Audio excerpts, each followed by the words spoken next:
Nós somos quem escolhemos ser. Essa frase te é familiar? Tu já ouviu ela em algum momento ao longo da tua vida? Essa frase foi muito importante para mim desde a primeira vez que eu ouvi ela, e eu pensei de fazer uma reflexão hoje aqui com vocês a respeito do que ela pode significar. A primeira vez que eu ouvi essa frase na minha vida foi num filme do Homem-Aranha. O primeiro filme do Homem-Aranha que eu vi. Faz tempo já. Esta frase foi dita por um vilão. Este vilão chamava Duende Verde, tá bom? O contexto no qual ele disse essa frase foi o seguinte: ele estava segurando uma pessoa de um lado e segurando algumas crianças do outro lado. Em um dos braços dele ele estava segurando a Mary Jane, que é essa moça aqui, e do outro lado ele estava segurando umas crianças em um bondinho. Aqui dá para ver um pouquinho melhor. Então, ele estava forçando o Homem-Aranha a tomar uma decisão quando ele disse essa frase. Ele estava forçando o Peter a tentar entender o ponto de vista dele a respeito de somos quem escolhemos ser.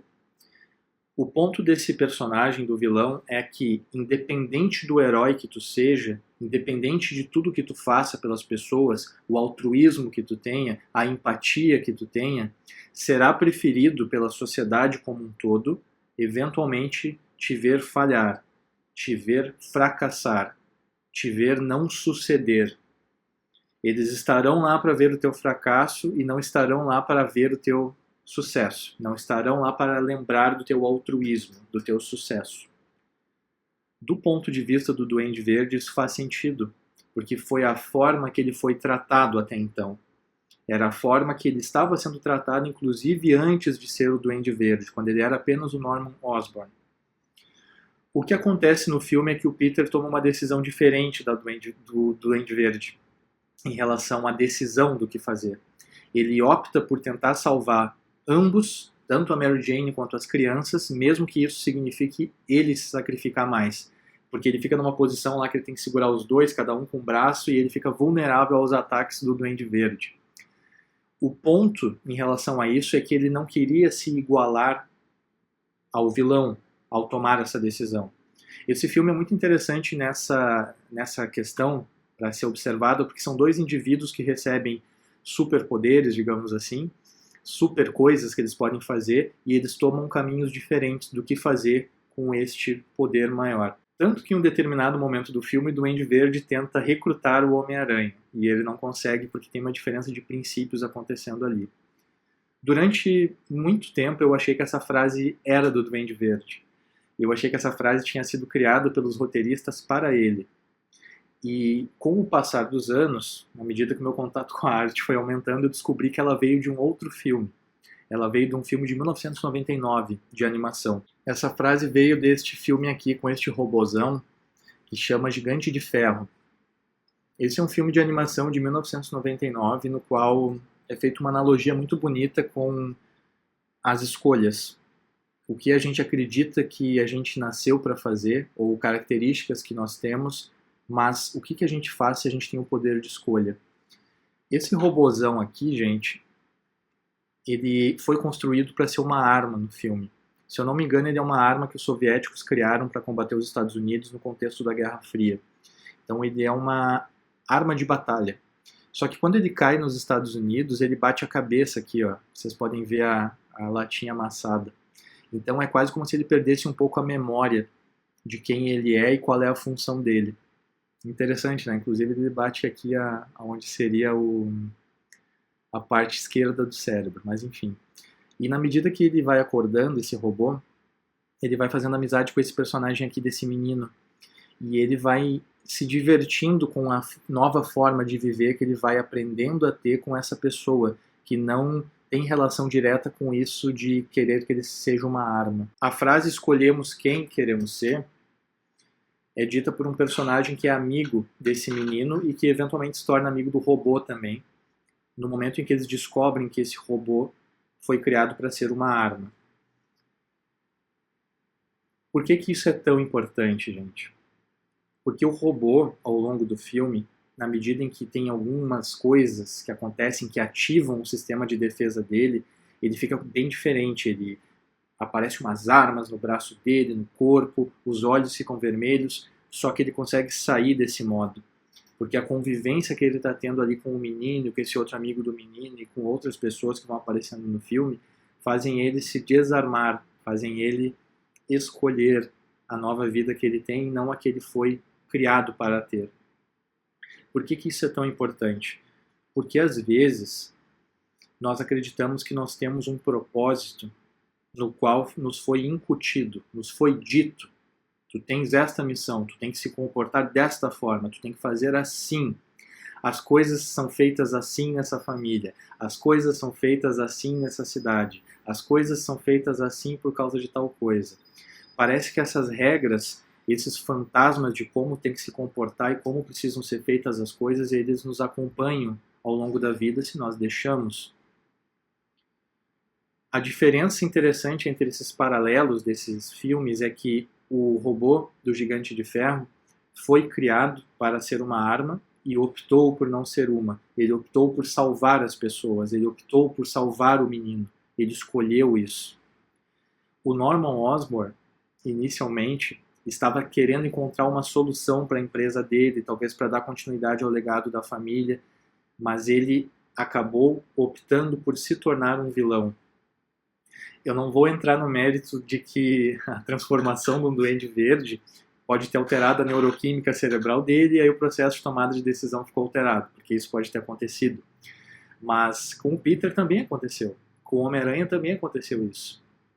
Então, o ponto é, independente de tudo que a gente possa ter sofrido, fazendo um paralelo com a vida de maneira geral, ou o que a gente acredita que foi criado para fazer ou ser, isto é um processo de escolha.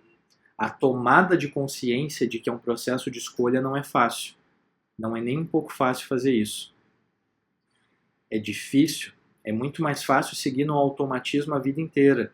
Sair dele, entender que tu é muito mais do que o que foi escolhido para ti, que tu pode criar este caminho, trilhar este caminho, isso é muito mais difícil. Isso te coloca numa posição bem mais desconfortável do que confortável. Imagina tu entender que tu tens a liberdade para ser quem tu queira, para ser o que tu quiser, para fazer o que tu quiser, sem essas amarras mentais, essas amarras culturais de alguma forma, essas amarras que atravessam gerações. Isso sim é difícil. Entender que é um processo de escolha não é fingir que o sofrimento que foi vivido até então não existiu ou que ele não te causou impactos. Eu compreendo, eu entendo quando existem momentos da vida no qual parece que não se tem escolha, que eu tenho que tomar uma decisão baseada nas opções que eu tenho. E eu compreendo isso. Mas o meu ponto a respeito disso é que você não precisa fazer isso o resto da vida. Vão ter momentos que eu tenho certeza que tu vai ter mais de uma opção de escolha. E aí que entra realmente tu executar na prática quem que tu está escolhendo ser. Aí que é difícil. Aí que vem a grande prova em relação a que tipo de pessoa tu quer ser no momento em que tu tens a opção de tomar uma decisão para ser essa pessoa. Tu vai continuar repetindo os erros do passado, que talvez nem sejam teus, que sejam outras pessoas que executaram, e a gente está só repetindo um padrão. Tu vai continuar tomando essas decisões que te fazem mais mal do que bem, tu vai continuar fazendo a repetição disso, ou tu vai realmente escolher quem tu quer ser. Somente com um bom processo de autoconhecimento, tu vai ter as informações necessárias para entender quem tu é e para onde tu quer ir, para poder escolher a pessoa que tu quer ser. Existem muitas pessoas que vivem aquilo que o Winnicott vai chamar de self social, ou falso self. Eu atendo às demandas do mundo, mas eu não atendo às minhas próprias demandas. Eu não atendo a mim mesmo, eu atendo o que eu acho que eu tenho que ser, não o que eu quero ser. Eu não escolho quem eu quero ser, eu sou aquilo que me foi dito para ser. Aquilo que a família talvez me disse para ser, ou algum companheiro, alguma companheira, ou algum grupo no qual eu pertenço. Quando a gente alimenta o falso self ao longo da vida toda, a tendência de se ter um grande sofrimento logo ali na frente é bem grande, porque o teu verdadeiro eu não foi alimentado. Eu diria às vezes que não foi nem identificado, não foi nem encontrado. Então, nós realmente escolhemos quem nós queremos ser. Isso foi provado nesses 2 filmes, e isso é provado todos os dias quando tu tens a opção de decidir alguma coisa.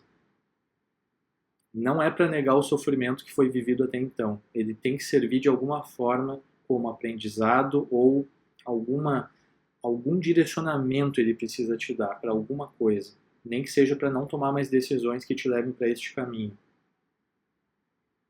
Mas pensa um pouco nisso, tá bom? Espero que tenha feito sentido essas minhas palavras para ti, espero ter tido alguma relevância, pelo menos na tua semana ou no teu dia, porque esse despertar não é fácil. Fazer este despertar realmente é bem desgastante e no primeiro momento pode até causar medo, pode até causar um certo espanto, mas é super libertador poder fazer isso. Tu entender que as obrigações que existem, na verdade, são tuas contigo mesmo. E depois sim, se fizer sentido, eu posso estender um pouco para outras pessoas, para outras coisas, para outras causas, mas se conhece primeiro. Se conhece para decidir quem tu quer ser. Tá bom? Um abraço então, pessoal. Até a próxima. Se tu não conhecia estas coisas que eu faço aqui na internet, aperta aqui em todos os botões do YouTube, por favor, e me ajuda a fazer com que o algoritmo divulgue este canal para outras pessoas. Tá bom? Um abraço, pessoal.